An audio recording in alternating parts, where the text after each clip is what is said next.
Assalamualaikum warahmatullahi wabarakatuh. Perkenalkan, nama saya Anissa Octavia Ernawati dengan NIM 6670241001. Jadi saya akan menjelaskan tentang hukum tata pemerintahan, hukum tata negara, dan kaitannya dengan ilmu pemerintahan.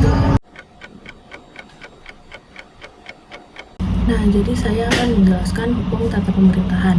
Hukum tata pemerintahan ini bisa disebut juga hukum administrasi negara yang merupakan cabang dari hukum publik yang mengatur kegiatan dan organisasi pemerintah dalam menjalankan administrasi negara.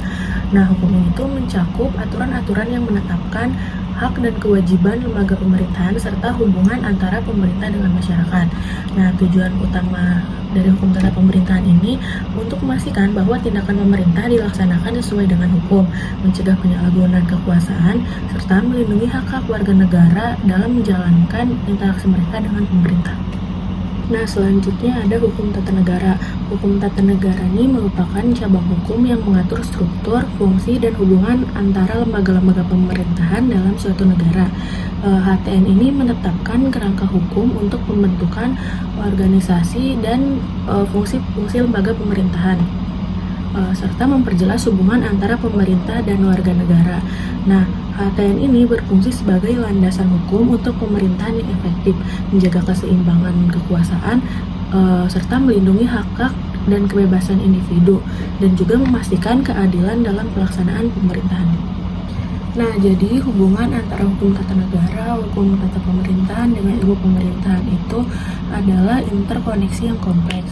Ilmu pemerintahan menyediakan sumber dan substansi yang penting dalam kajian hukum tata negara. Sedangkan hukum tata negara mengatur struktur dan fungsi lembaga-lembaga pemerintahan. Hukum tata pemerintahan meskipun tidak spesifik dalam sumber-sumbernya, mampu bertugas memastikan pelaksanaan hukum tata negara dalam realita pemerintahan. Nah, dengan demikian, ketiganya ini saling mendukung dan bergantung dalam menjalankan sistem pemerintahan yang efektif dan adil.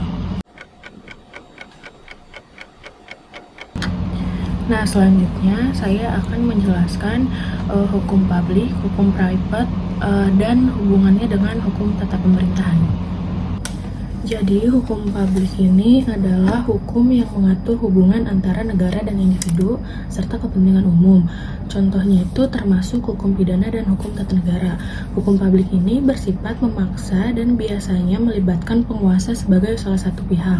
Nah, kalau hukum private itu hukum yang mengatur hubungan antara individu dengan fokus pada kepentingan pribadi. Hukum ini tuh mencakup hukum perdata dan hukum dagang.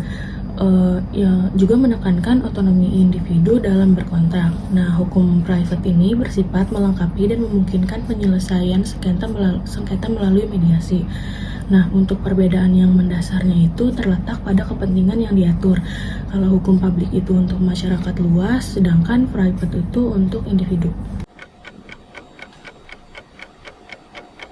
Hukum tata pemerintahan atau biasa disebut juga hukum administrasi negara ini awalnya berkembang sebagai hukum yang mengatur struktur dan fungsi pemerintahan, termasuk birokrasi dan proses pengambilan keputusan administratif. Istilah administratif law pertama kali digunakan di Eropa Barat pada abad ke-19 untuk menggambarkan hukum yang mengatur perilaku aparatus pemerintahan. Nah, dalam konteks Indonesia, hukum tata pemerintahan ini mulai diasah dalam kurun waktu setelah kemerdekaan. Studi HTP di Indonesia ini menggunakan istilah yang berbeda-beda seperti asas-asas HAN, HAN 1, HAN, HTP, dan HTUN yang menunjukkan evolusi terminologi yang kompleks namun relevan dengan konteks lokal. Nah, hukum tata pemerintahan di Indonesia ini dapat terbagi ke dalam 3 unsur utama, yaitu yang pertama tuh ada hukum tata pemerintahan yang merupakan hukum eksekutif atau hukum tata pelaksanaan undang-undang. Yang kedua tuh ada hukum administrasi negara sempit. Hukum ini berfokus pada pengurusan rumah tangga negara, termasuk urusan atau tugas-tugas yang sudah ditetapkan dengan undang-undang. Yang ketiga itu ada hukum tata usaha negara. Ini tuh menyangkut birokrasi negara seperti hukum surat menyurat, rahasia dinas, kearsipan, dan dokumentasi. Nah, contoh aturannya ini ada di Undang-Undang Dasar 1945. Yang pertama tuh ada dari pasal 1 ayat 2 yang berbunyi kedaulatan berada di tangan rakyat dan dilaksanakan menurut Undang-Undang Dasar. Hal ini berarti pemerintahan harus dijalankan sesuai dengan ketentuan hukum yang dibuat oleh rakyat melalui wakil-wakilnya. Yang kedua tuh ada dari pasal 4 ayat 1 yang berbunyi Presiden Republik Indonesia memegang kekuasaan pemerintahan menurut Undang-Undang Dasar, yang artinya Presiden ini sebagai pemegang kekuasaan eksekutif harus bertindak berdasarkan hukum yang ada. Sekian pembahasan dari saya. Terima kasih. Wassalamualaikum warahmatullahi wabarakatuh.